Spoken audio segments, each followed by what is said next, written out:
You wanted the best. You've got the best podcast. The hottest podcast in the world.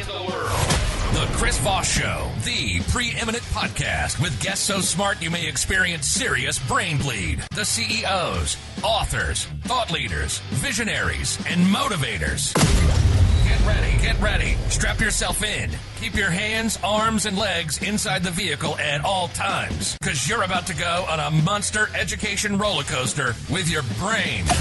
Now, here's your host, Chris Voss. Hi, folks. It's Voss here from thechrisvossshow.com, thechrisvossshow.com. Hey, welcome to another fun episode of The Chris Voss Show. We certainly appreciate you guys tuning in. Be sure to share the show with your family, friends, and relatives. Go to the usual places, youtube.com/Chris Voss. Goodreads.com/Chris Voss. The Chris Voss Show is on TikTok now. You can go over there under Chris Voss 1, I think it is, on TikTok, and you can see us posting clips of the show and some of the different fun things from my life, the Siberian Huskies of my life and all that kind of craziness. Anyway, guys, go check all that out. Goodreads.com/Chris Voss.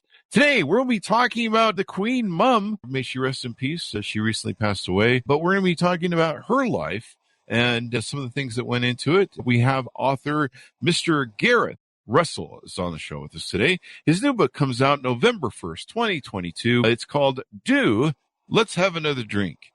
The Dry Wit and Fizzy Life of Queen Elizabeth, the Queen Mother, is going to be on the show with us talking about his amazing new book that just came out. And he is educated at Oxford University and Queen's University, Belfast. He is a historian, novelist, and playwright. He is the author of The Ship of Dreams, Young and Damned and Fair. What's the story of my young life? Anyways, kidding. The Emperors, and an illustrated introduction to the Tudors. He lives in Belfast, Northern Ireland. Welcome to the show, Gareth. How are you? Very well. Thanks for having me. Thanks for coming. We have quite a few Irish friends that come on the show. So welcome to the show. We're glad to have another one from the beautiful state of the beautiful countryside of Ireland, state, country, whatever you want to call it. Welcome to the show. Yeah, thank you. Maybe I should have some whiskey at this point. Yeah, always. It's always a good idea. Always a good idea. So welcome to the show. Give us a .com, wherever you want people to find out more about you and follow you on interwebs. On the vast hinterlands of social media, you can find me on _ Gareth Russell, GarethRussell on Instagram, and also on Facebook. I like to post on this day and information about the books on Gareth Russell, historian and author. There you go. So on this book, it's titled Let's Have Another Drink. Tell us a little bit for the American audience why you chose the title of that book. So there's a very distinct, it's not even a dialect, it's technically a sociolect because it's really a sort of upper class accent. Some people are surprised that the late Queen Mother, Elizabeth II's mother, was Scottish, but she doesn't sound what we would imagine a Scottish accent to sound like. And that's because there's an accent called received pronunciation, which is the upper class accent. Think of Mary in Downton Abbey and you've got it. And they have their own special syntax. And in how they say, do let's have another drink, they hit the do hard. Do let's have another drink. And it's really a filler word that tries to get you to misbehave slightly and to say that you should have fun and do let's have another one. And apparently it was what the Queen Mother used to try to say to people to get them to throw off their meetings after lunch and have a nice gin and do bonny. So it was one of her catchphrases, one of her sayings, and I thought it was perfect for the book. And you recount in the book 101, one for each year of her remarkable life, amusing and astounding vignettes from across her long life. Tell us about what that means and what that entails. Yeah. So she was born, the Queen Mother was born in Scotland. She was a member of the Scottish aristocracy. She was born in 1900. She died in 2002, shortly before she celebrated her 102nd birthday. So because there were 101 birthdays, I thought, let's do 101 anecdotes. And the book is grouped together into 10 chapters, one for each decade of a really remarkable life. I start each chapter with a little introduction to what was happening in the world in Elizabeth's life, and then share anecdotes about some of her feuds, some of her fallings out, and stories that were told to me that have never been published before about her life and her sense of humor. So really, this is designed in a way that I hope the Queen Mother would like, which is that it's supposed to be that you can dip into it, enjoy an anecdote. And as I say in the book, listen, that these are stories that you can tell over a drink or a really good meal with even better company than I've done my job right. It's supposed to be somewhere between a biography, a travel guide to a world that is gone, and a series of fun stories to tell and discuss.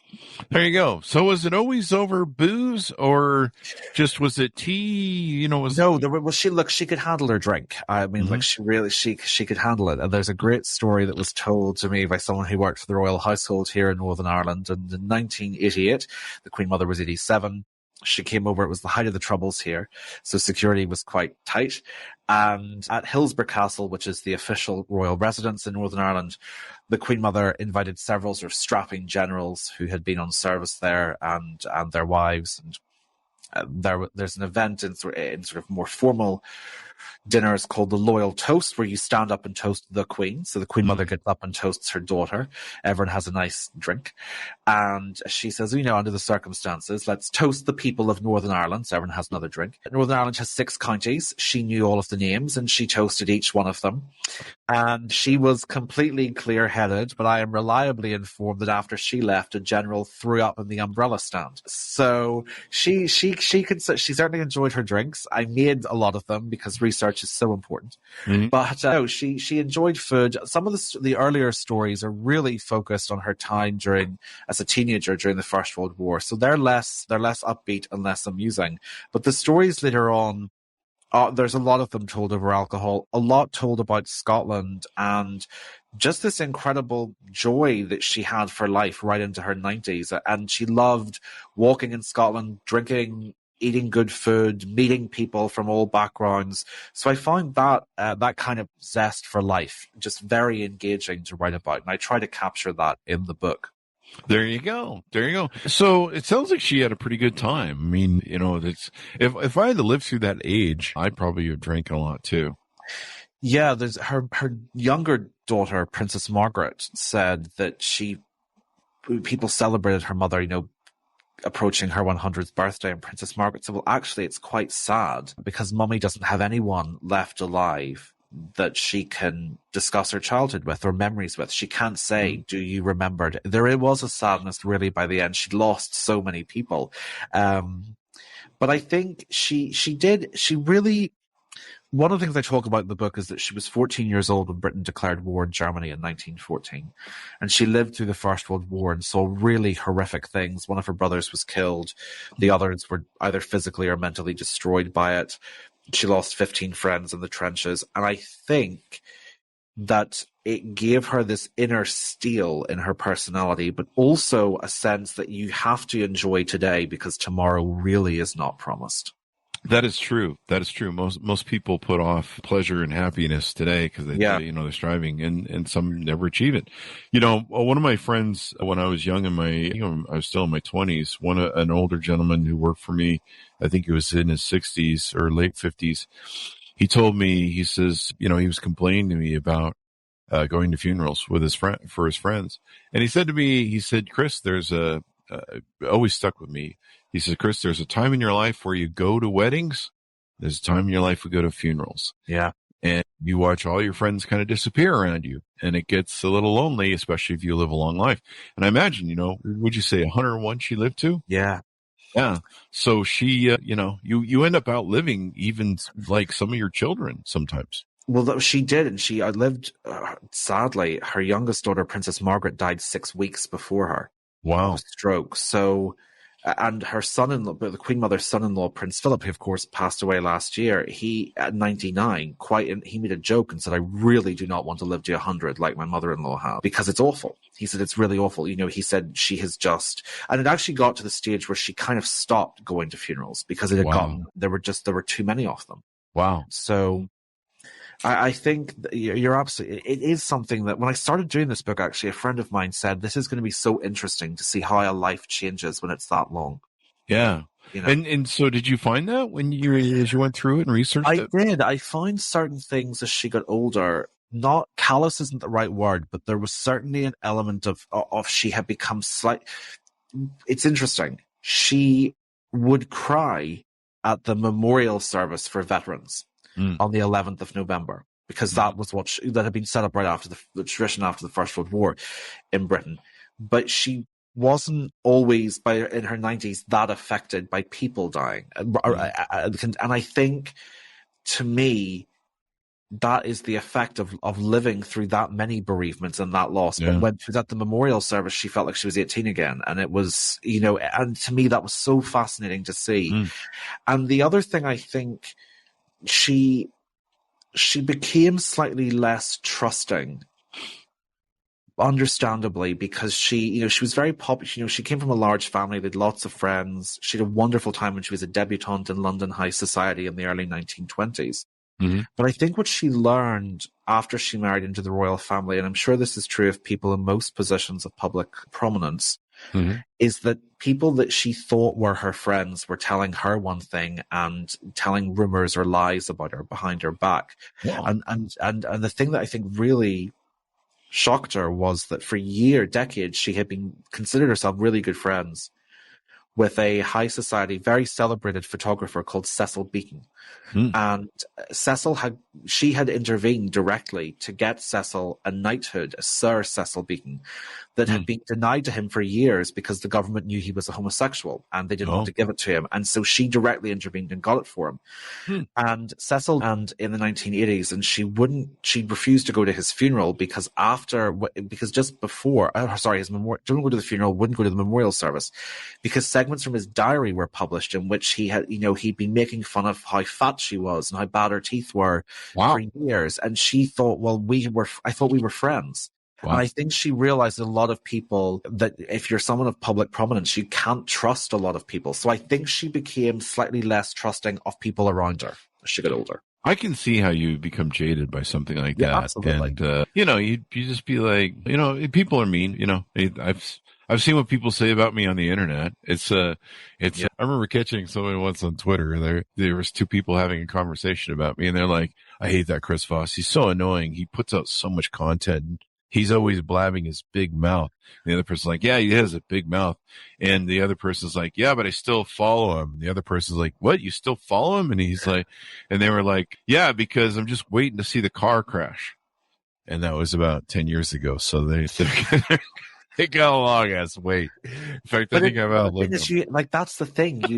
You kind of, I think it's, I've heard that. It's just my, I just like, it's awful. Screw that guy. I get that all the time on YouTube. Screw that guy. I saved the comment from like 13 years ago. They're like, this guy's a fake. He's going to go out of business next year. And the comments are 13 years now. Here we are. So it sounds like a fun celebration of her life. Would you describe it as that? Yeah, absolutely. I find a lot more there to like than dislike. I mean, I think always any author that tells you they're completely impartial is the one who's trying to hide something from you. That's just, you're not writing a budget report. You're writing a biography or a book. I always think the historians who say, I didn't really have an opinion, or I was completely impartial. They were partial. They just don't want anyone to figure it out. And I always, I've read biographies where I think the historian's too harsh or too sympathetic to their subject, but I like a historian that will tell you up front, this is kind of where I landed. I find a lot more to like and admire about her than otherwise. There certainly were traits that were not as commendable or likable in there in the book too. She had an absolutely Olympian ability to hold a grudge. It was, really, she let nothing go. And for some people, and then other people, she could be surprisingly forgiving for. It was tenacious but inconsistent as a trait. It's like all my ex-girlfriends. Human nature, though. Some of them still have a grudge against me. Some of them, exactly. I just assume that they do. Tenacious but inconsistent, right? Yeah, but also I also was aware that just with the nature of what time is and how it passes, that I was hopefully in a position where I could talk to people who knew her and preserve their memories before we can't do that anymore. And that people were so kind and funny. It was a different book to write because it was dealing with living people, and it was hugely entertaining. And also, I think, just as we're talking about kind of the power of memory and looking back, there is something, I take it, to me, it's an honor when people kind of take you down the garden path of their memories. But there's something really nice about seeing people light up as they tell their memories. And I loved it. I really, really loved writing this book. And it made me laugh, writing it. It really did. I was so entertained. So I hope readers are too. Well, I imagine, from the title of the book, Let's Have Another Drink, you would entertain around drinks and food and stuff. Yeah. I mean, that was part of her job probably as queen to, entertain and Totally do all that sort of thing. Yeah. Hi, folks. Here's Voss here with a little station break. Hope you're enjoying the show so far. We'll resume here in a second. I'd like to invite you to come to my coaching, speaking, and training courses website. You can also see our new podcast over there at chrisvossleadershipinstitute.com. Over there, you can find all the different stuff that we do for speaking engagements if you'd like to hire me, training courses that we offer, and coaching for leadership, management, entrepreneurism, podcasting, corporate stuff. With over 35 years of experience in business and running companies as a CEO, I think I can offer a wonderful breadth of information and knowledge to you or anyone that you want to invite me to for your company. Thanks for tuning in. We certainly appreciate you listening to the show, and be sure to check out chrisvossleadershipinstitute.com. Now back to the show. It feeds in, she was born an earl's daughter. Her father was Lord Strathmore. Her mother, Cecilia, was his countess. It was still a world in which a lot of business of politics and building networks was done over lunches and dinners and shooting weekends. And she really continued that on. She believed really strongly that hospitality and display helped Britain's reputation on the international stage. And she also believed if you had a guest that you made them feel special. That she took being a hostess very seriously. So what she would do is she would keep a very detailed list of who gave her what gift. Mm-hmm. And if they came to stay for the weekend, she made sure that gift was brought out and displayed somewhere so that they saw that. So I think, she absolutely took good food and good drink and good company seriously, because it can build networks. Although she had a very temperamental chef at one point in the 1980s.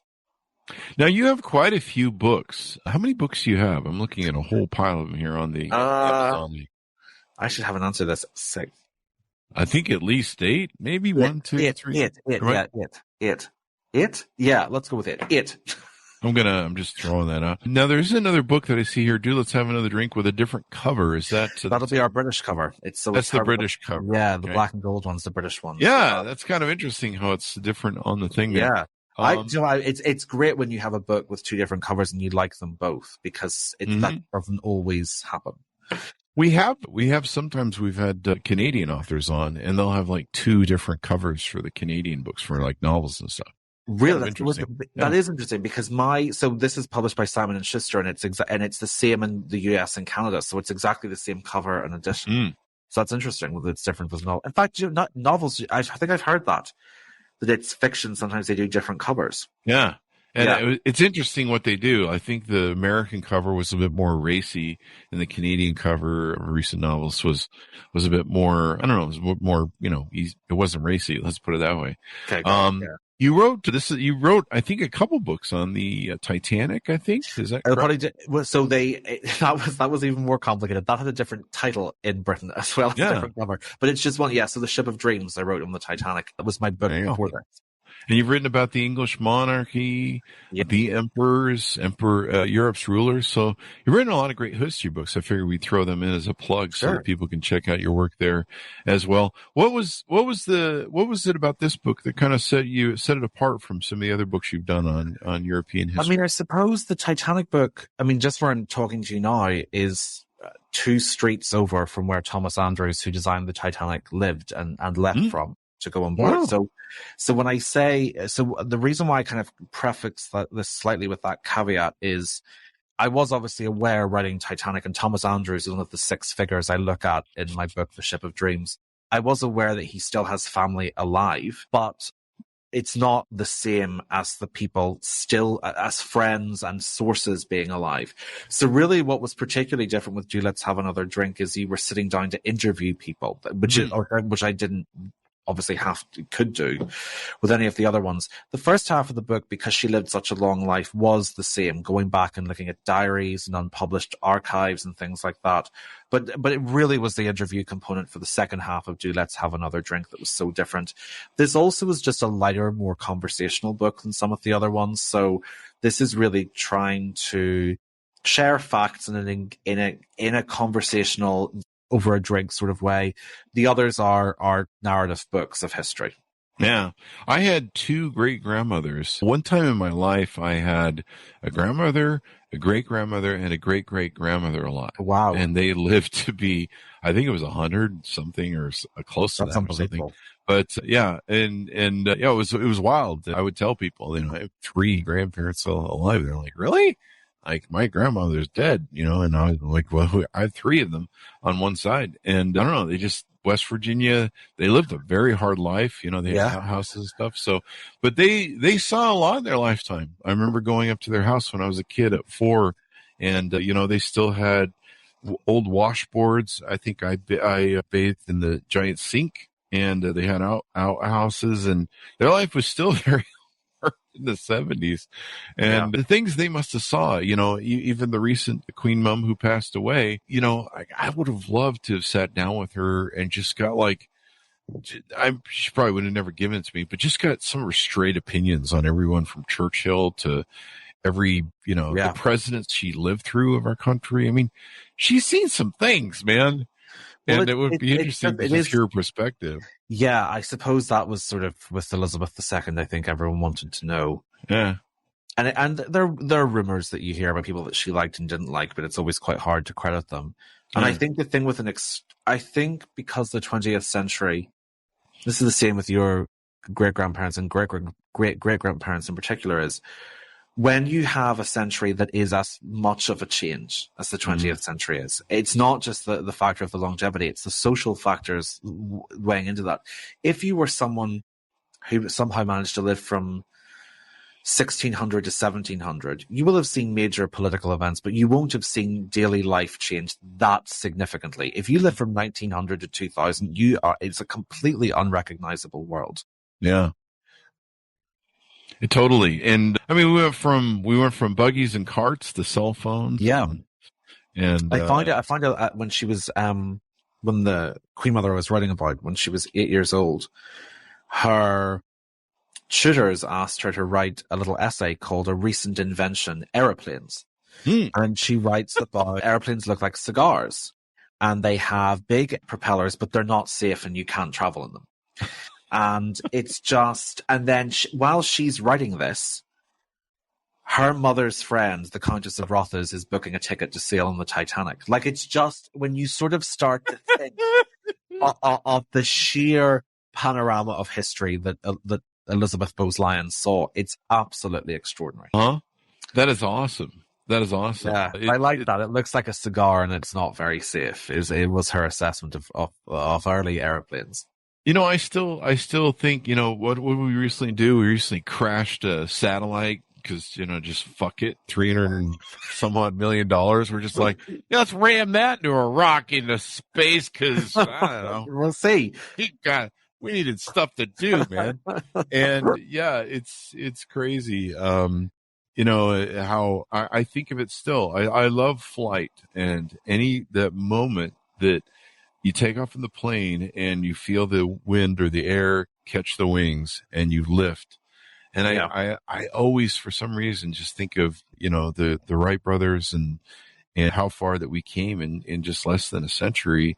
And, here we are throwing crap into rocks in space, just going, let's go to the Mars, We'll see what happens. Throw something, see where it lands. Yeah. You're just like, if we could bring those people back and they could just see what we're up to with with what they did. And they're just like, we were trying to just get this stupid thing to fly for 5 feet, man. You're just throwing shit into space, rocks just because, I don't know, you just felt like it. It's crazy. So there you go. Anyway, it's some more you want to tease out on the book, Gareth, before we go. No, I think, look, I think for people who are more interested in some of her friendships or feuds with people like Wallace Simpson or Diana, Princess of Wales, that is all in there as well. But I hope really that this is a different kind of book that people can really enjoy and feel like they're having a conversation with. There you go. There you go. Well, definitely, I'm sure the peak of interest in the history of Britain is even more so now. People are, and now you can write about her daughter, right? Is that the sequel? There you go. You got the sequel Yeah. going, and then probably won't write about the new guy. He seems kind of odd. Wait till he's gone. Well, yeah. I mean, he's apparently incredibly healthy. He is he really? Yeah, he walks everywhere. And also they're just, I mean, if he has anything like the Queen Mother's family are border on immortal. So it'll be interesting to see how that works out. I mean, it's the first time. I mean, how long has it been since they've had an official king in England? 70 years. 70 years. So 70, there you go. Yeah, 70. So 1952.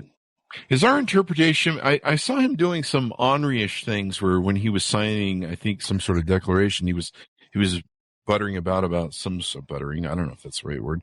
He was like telling someone, get the ink out of the way. Yeah, well, it really, the thing is, it really should not have been there, because if you spill it, it's considered like the worst omen possible. So I think it really needed to move. Is that why he was like, get that away from me? I don't. The other thing was it needed to move because his son is left-handed, so it needed to be moved out of the way. But also, you have about 2 seconds before the press gets a photograph and turns it into something. There was an absolutely brilliant moment when he came to Northern Ireland, and he's done them. I mean, his charity work here in particular is probably the most extraordinary in recent times with the Prince's Trust. But he was signing the guest book, and they gave him another fountain pen. And as someone who uses them, I know what happened. You just saw him realize that the pen had been held the wrong way, and it was pulling ink. Oh, geez! But he turned around. And he said, "What date is it?" And someone behind him said, "Oh, it's the 13th, sir," or what it said. And he said, "Is it?" "Oh no, I mean, that means I just signed the date wrong." And then his wife, Camilla, said, "You also signed it wrong at the other 2 stops." He's like, "What?" He just sort of realizes that he's been going through making these mistakes. He got quite angry there, but it's a lot to do, I think. Absolutely. The thing is, what's interesting, I'm sure you see this as well with American politics, is sometimes only the most sensational bits are shown outside the country, whereas I think he's much more popular here than he is abroad. Absolutely. And really? think that's absolutely a testament to the Prince's Trust, which is whatever you think of monarchy or Prince Charles, the charity he set up, the Prince's Trust, to help the inner cities and to help the young people of Britain, has done absolutely extraordinary work. There we go. Well, good stuff then.